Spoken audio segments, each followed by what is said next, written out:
मित्रांनो, मी संतोष मिसाळ, मौजे चिंके, तालुका सांगोला, जिल्हा सोलापूर इथे राहत असून आमच्या गावामध्ये तिथं ऑलरेडी पहिल्यापासून पूर्वीपासून छत्रपती शिवाजी महाराजांचा पुतळा आहे.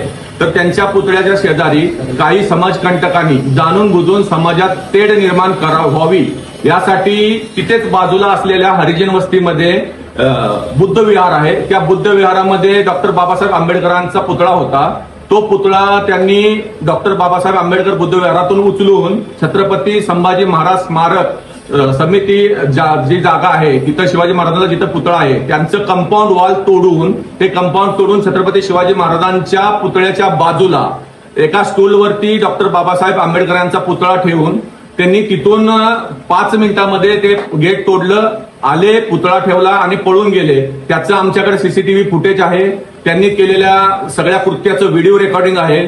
तरी माझी तमाम महाराष्ट्रातील मराठी बांधवांना विनंती आहे की एक मराठा समाज, छत्रपती शिवाजी महाराजांचा समाज, ज्याच्या जीवावरती आपण त्यांना कुलदैवत मानतो, दैवत मानतो, त्यांच्या महाराष्ट्रामध्ये आपल्या मराठा समाजावरती शिवाजी महाराजांच्या पुतळा असणाऱ्या जागेवरती कशा प्रकारे अन्याय होत आहे. आणि ह्या सगळ्या गोष्टींची बाब अशी आहे की आम्ही वारंवार प्रशासनाला त्याची तक्रार दिली असता, प्रशासनाला प्रूफ दिले असता, प्रशासनाकडे वेळोवेळी याची सर्व माहिती मिळवली असता.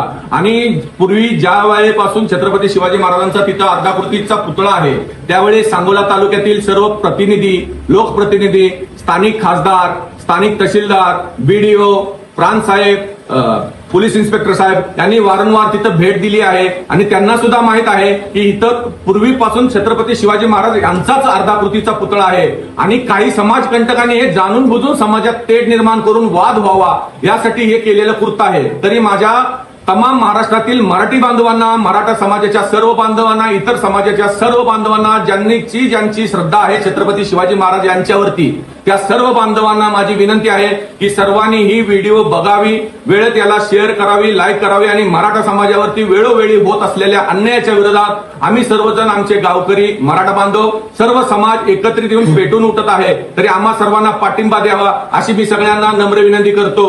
जय हिंद, जय महाराष्ट्र, जय भवानी, जय शिवाजी.